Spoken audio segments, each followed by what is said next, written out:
goal highlights Kenyan Premier League. That's week round 17.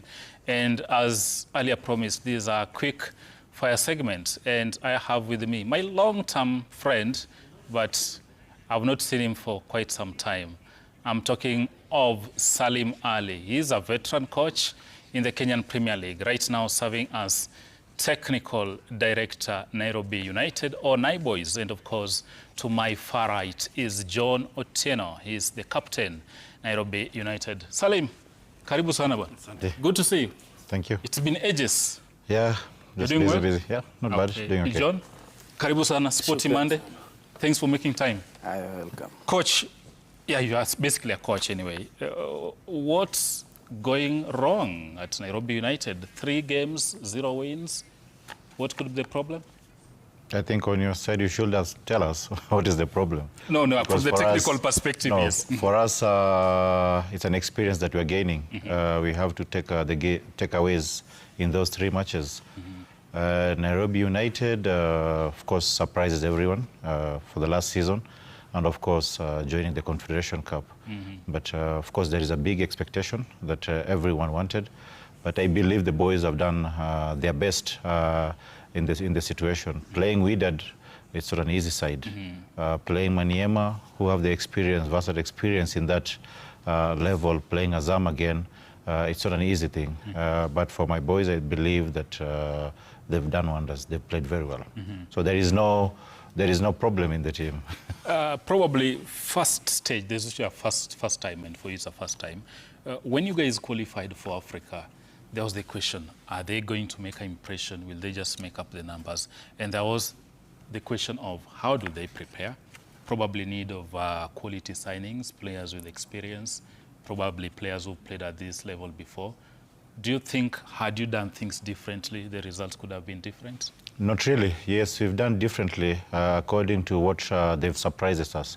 Our team, after winning the NSL and Mozart Cup, we had a long-term vision with the team whereby we had a lot of youth and we wanted to give them a chance to stay with the team for longer term, to gain experience. But for these boys, after winning the first match against NEC, getting the promotion, then we had, as management, try to think otherwise.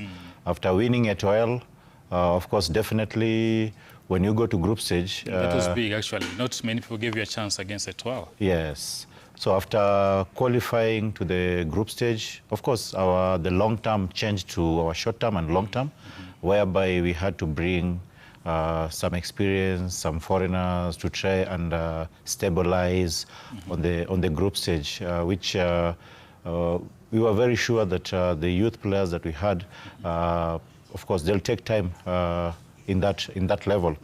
So we had a short term and a long term. The short term was bringing up the seniors or the experienced one, whereby the group stage we knew very well that it's not an easy one, very experienced. I think we were the underdogs and the youngest. But for us, we wanted to build a team that can compete in the SportPesa Premier League for the coming season and take a chance of the group stage. And John, kama mchezaji labda, what kind of experience have you gotten playing in continental football? Na ni tofauti kwa njia gani ukilinganisha na Kenyan Premier League? Kwanza Kenya Premier League, naweza sema football ni tofauti because it's a bit slow because ni locally. But when you come to continental, it's a stage where if you make a mistake, you consider goal. It's where you cannot make a mistake. Hapo ndo kwenye ball ni tofauti kwa sababu continental, we don't have much experience like the teams you're playing against because we are a young generation. But the more we play, we are getting that experience and knowing the difference between the continental stage and our local league. So it's terms of technically, let me say, ni ball tu tofauti because technically how we approach the match is not tofauti. Na labda tuongelee hiyo jana dhidi ya Azam pale ugani Nyayo. Mlipata goli la kwanza na matarajio ili kwamba labda huenda mkapata ushindi, lakini hamkufaulu. Probably, what could you have done different kwa hiyo mechi jana? Kwa mechi ya jana tena nda kurudisha nyuma tu vile nimesema. Continental stage is about a mistake. If you make a mistake, you will be punished. Yani level yenye, as much you have to be careful, you have to be smart. So for us, ndasema bado we are still young generation. Tuna learn on that stage. We don't have much experience. That's why if you look from the start, since our first match in group stage, we are conceding with our own mistakes. So that's what we are lacking, as much as can say, is experience in that group. Yeah. And Ali, sijui, what's the vision now? Because you said you had short-term, medium and long-term plans. If I scan through the media landscape and what has happened in the last couple of weeks, you guys have really been big in the transfer market. I think at least 8 new signings. John Juguna from Tusker, Royal Carl, Sofapaka. You have Hakizimana. You have Benson Omala. You have Mansuro Kwaro. At least 8 players in this January transfer window. What should this communicate, maybe? I think one, for the correction, Mansour, we got him not even in January, before January. Benson, yes, we needed experience there on top. That's why I said earlier, after the long term, we needed a short term that we want to make a team that can perform in the Premier League and, of course, compete with the SportPesa Premier League top guns. And I believe with the additional of the so-called players that you say, the new signing, I feel that they'll give us a booster and help the younger boys or the players who are from NSL to the Premier League, that experience to try and challenge on the top level. Yeah. And looking locally, I don't know what your chances are in continental football. I don't want to write you off yet, but of course it's a mountain to climb because 3 matches, not a very good result there. But coming back locally in the Kenyan Premier League, you are mid-table for now. If you analyze the games you've played and vis-a-vis the new signings you've made, what's the ambition at the end of the term? Because for you to go back to Africa, you must either win the Kenyan Premier League or retain the domestic cup. I think that's the key thing. As I said again, bring all those new players or the new signing is for us to challenge on the top. And the quality that we have in Nairobi United, after seeing yesterday what the players can perform on that level, I believe we stand a chance to compete on and winning the SportPesa Premier League. And of course, trying to defend our cup, Mozart Cup. And I feel with the players that we have, yes, Nairobi United will have a succession again this year. John, wewe ni nahodha wa kikosi. Sijui kama kwa njia moja au nyingine inakupa pressure zaidi mnapojiandaa kucheza hivi sasa baada ya mechi dhidi Azam, you'll be coming back to the league. As a leader, how does this augur for you? Does it put you under more pressure? What do you tell your teammates in the dressing room? Probably when you're just relaxing. How do you proceed from here? So sometimes it's a big pressure because we have to deliver at the end of the day. We have to deliver. No matter what comes in, we have to deliver. So after the loss yesterday, we have to calm down. We know we have lost 3 matches, but it's not over. As I said, it's not over until it's over. So our focus next will be Azam away. And as much as they came to win here, we know we can also manage to get something in Tanzania. Because at the end of the day, football is played under 90 minutes. So you never know. It's just that we keep our heads high, we focus on the next match. And I can say that we don't have any pressure for now. Because as much as we want to get a result, you cannot get a result with pressure. You have to calm yourself down. So what I can say is we are competing against ourselves first because ni challenge yenye sisi ndo tulijiweka hapo group stage. No, but at the end of the day we are representing the nation, but we challenge ourselves kufika group stage. So tuna believe the end of the day tutatoka na something in that group stage. Then coming back to the league, tukipanda, I think everyone was writing us off wakisema watakuja na wateremke hivyo hivyo. So for us, we know we take match at a time. Kama our next opponent ni Azam, we concentrate with Azam. So that's how we'll come back to the league. And what I can assure you at the end of the season, many will be surprised. Many will be surprised. Yeah. And credit to you guys, by the way, all the way from NSL, winning this cup, going to Continental and making it to the group stages. Year after year, actually, most of our clubs don't have these achievements. So some credit to you guys on that. Thank you. Coach Salim, from the boardroom, I don't know, what's the ambition? Because I don't think just competing in Africa is good enough. You had the discussion before this interview with the panelists. And the question is, how do we make our football better, more professional in terms of structures, in terms of the remuneration for players, which goes a long way in motivating men like Otieno and his colleagues. But look at it this way.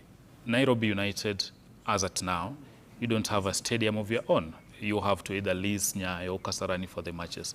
I don't know, from the boardroom, what you guys think, what's the ambition going forward, so that we don't just see a club which made attempts in Africa. After 5 years down the line, you become another forgotten club. I think that's the most important question. And with our management and, of course, our patron, there is a very big structure that I cannot disclose now, but will surprise Kenyan in terms of football. There are teams that they've been here ages and ages, but in the next few years, you'll see different of Nairobi United. Not only performing in the pitch, but to try and motivate other clubs to show them that this is how the structure is supposed to be, this is how a team is supposed to have. And I believe with the program and the checklist that we have, because at the end of the day, we have to have our boxes that we want to tick. Yes. And the boxes that we are ticking, we are almost there in what we want to plan for the boys, because we'll have an academy, we'll have our own place we can call the Nairobi United place. We have our own place that we can groom players as the structure that you're seeing. Mansour again joined France Loatai through Nairobi United. So our ambition is not only about playing football, but of course getting partners and friends outside there. So if you are a good player now, you have a pathway of going to a professional club, and of course other things that we can do. And actually that pathway, yesterday, one young Kenyan by the name Amos Wanjala signed for a Spanish club, and he's been in Spain for around 2-3 years now. And these pathways help us export more of our Kenyan players to the top division.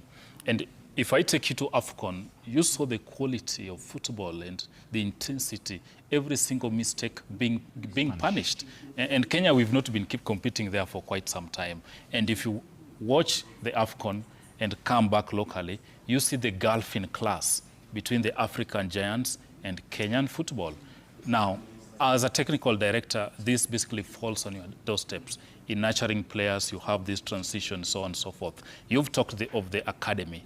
I don't know probably what vision you have maybe in the next 3 years. If this blueprint is implemented in latent spirit, where could we have Nairobi United?